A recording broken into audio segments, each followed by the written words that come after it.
السلام علیکم۔ وعلیکم السلام۔ کیسے ہیں آپ؟ شکر الحمدللہ۔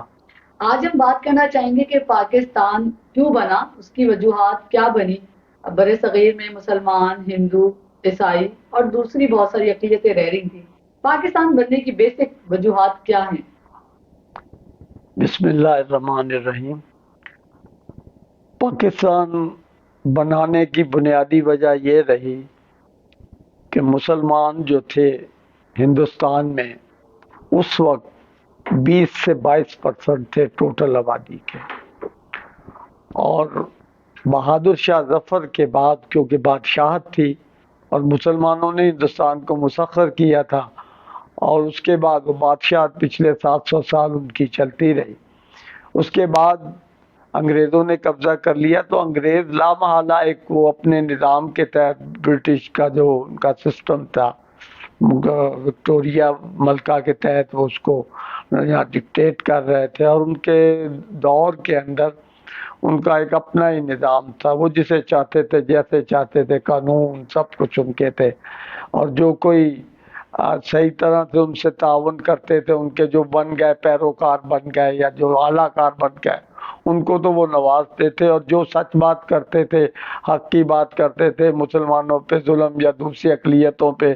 ظلم، ہندوؤں پہ جو زیادتی ہوتی تھی تو ان کے جو لیڈران بات کرتے تھے ان پر وہ سزائیں، اور ان کو مختلف اوقات میں ان کے ساتھ وہ جسے ہم کہتے ہیں کہ بغاوت کے زمرے میں لا کر ان کو ٹریٹ کرتے تھے، جس کی وجہ سے آہستہ آہستہ ہندوستان کے جو لوگ تھے ان کے اندر ہندوستان سے آزادی کا جذبہ پیدا ہوا کہ انگریزوں سے کسی طرح ہم آزادی حاصل کریں، جس کے تحت پہلے تحریکیں بھی چلتی رہیں، اور اس کے بعد جو باقاعدہ ایک جماعت بنی وہ کانگریس تھی، ہندوستان مسلم کا وہ کانگریس، مسلم نہیں تھی، وہ کانگریس تھی۔ اس نے میں مسلمان بھی شامل تھے، ہندو بھی تھے، اور دوسری بھی سکھ اور دوسری بھی کئی اقلیتیں، عیسائی بھی شامل تھے، جنہوں نے کوشش کی کہ انگریزوں کے خلاف جدوجہد کی جائے، ایک پراپر ایک جماعت بنائی جائے، اور ان کو اس بات پر قائل کیا جائے کہ یہاں پر جو ہندوستان میں آپ نے ناجائز قبضہ کیا ہے اس کو آپ چھوڑ کے جائیں اور ان کو آزاد کریں ہندوستان کو۔ لہذا اس جدوجہد کے دوران قائد اعظم اور گاندھی، نہرو اور بہت زیادہ دوسرے ہندو اور مسلمان لیڈران شامل تھے، جن میں مولانا محمد علی جوہر جیسی شخصیت، علامہ اقبال جیسی شخصیت بھی اس میں انہوں نے کام کیا۔ لیکن اسی اسرا میں جب انہوں نے دیکھا کہ ہندوستان میں جو یہ بات کرتے ہیں میجورٹی کی، تو اس کے مطابق تو جو میجورٹی کے مطابق ہندو جو تھے وہ 75% سے زیادہ تھے تقریباً اس وقت، تو اگر وہاں کوئی میجورٹی کے لحاظ سے کوئی بھی جمہوری حکومت بنتی جو دور اس وقت چل رہا تھا تو اس میں لا محالہ ہندوؤں کا ذہن تھا کہ وہ ہماری ہی حکومت بنے گی، اور وہ ظاہری طور پہ کیونکہ انہوں نے 700 سال ایک طرح کی محکومی کی زندگی گزاری تھی، تو ان کے اندر وہ ایک یہ بھی تھی کہ ہم اپنے صاحب کا جو کمیاں ہیں ان کو پورا کریں گے۔ جب مسلمانوں نے یہ محسوس کیا، جن میں قائد اعظم بھی تھے، لہذا انہوں نے قائد اعظم نے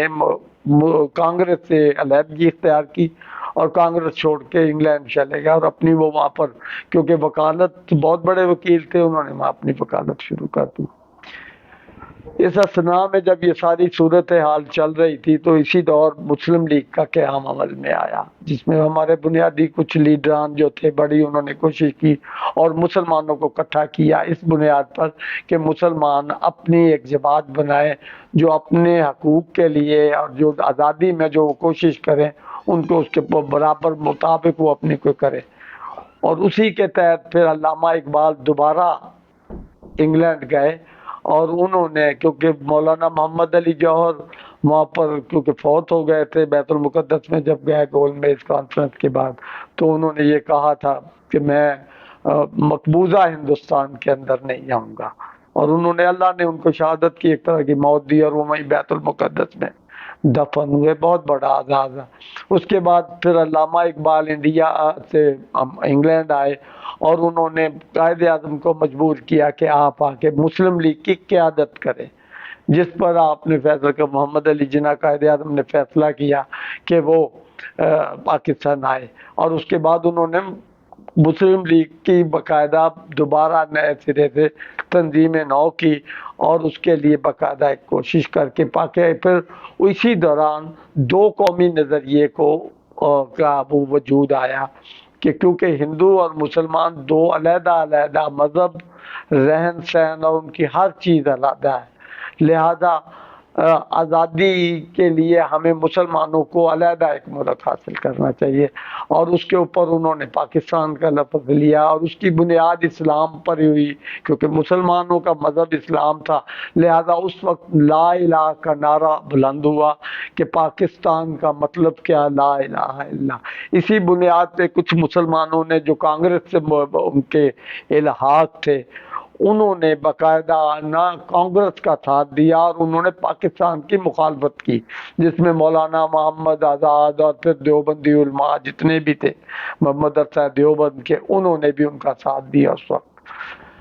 لیکن اللہ تعالیٰ نے 1943 میں باقاعدہ اس بات پر ایک الیکشن کرایا گیا ہندوستان میں کہ مسلمانوں کی نمائندہ جماعت کیا کانگریس ہے یا مسلم لیگ ہے، تو جس پر باقاعدہ الیکشن ہوا اور تمام مذہبی ہمارے جو بڑے بڑے اس وقت کے پیران عظام تھے، جن میں جناب جماعت علی شاہ صاحب محدث نقشبندی تھے، جنہوں نے پورے ہندوستان میں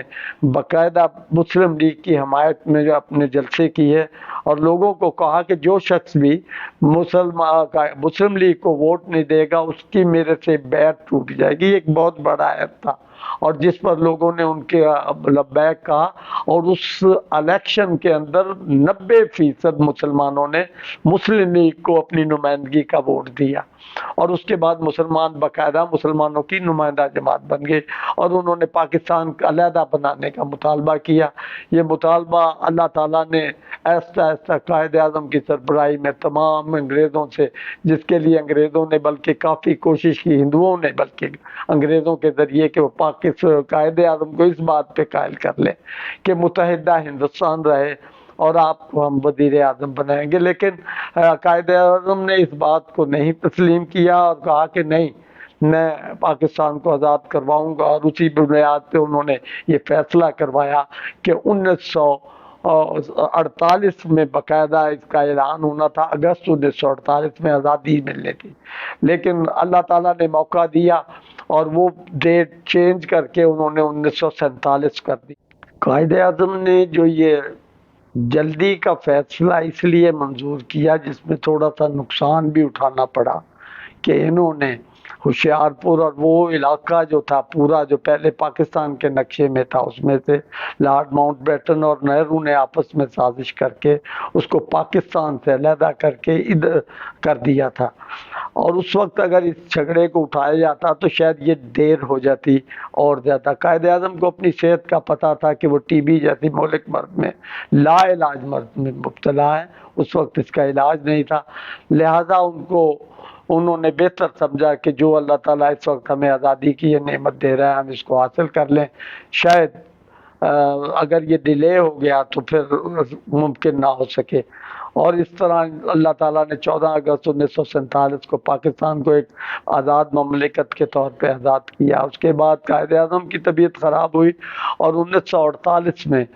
اللہ تعالیٰ نے ان کو موقع نہ دیا اور اللہ تعالیٰ سے جا ملے۔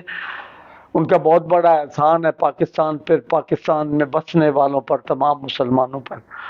لیکن بدقسمتی سے وہی والی بات کہ اللہ کو منظور یہی تھا۔ اس کے بعد نہرو کو جب یہ ساری صورتحال کا پتہ لگا کہ قائد اعظم ٹی بی جیسی مہلک مرض میں مبتلا تھے اور ان کو ڈاکٹر نے باقاعدہ بتا دیا تھا کہ آپ فائنل سٹیج میں زیادہ دیر زندہ نہیں رہ سکیں گے، تو اس نے باقاعدہ بیان دیا تھا کہ اگر مجھے پتہ ہوتا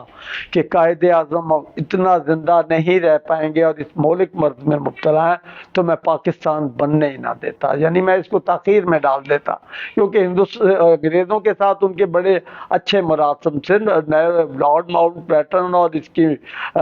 بیوی جو تھی نہرو کے ساتھ اس کے بڑے قریبی تعلق تھا، اور وہ بالکل وہی کچھ کرتا تھا جو اس کی بیوی کہتی تھی اور نہرو جو کہتا تھا، لیکن اللہ تعالیٰ کو منظور یہی تھا کہ اللہ تعالیٰ نے ہمیں بنا دیا، شاید پاکستان کو قائد اعظم کو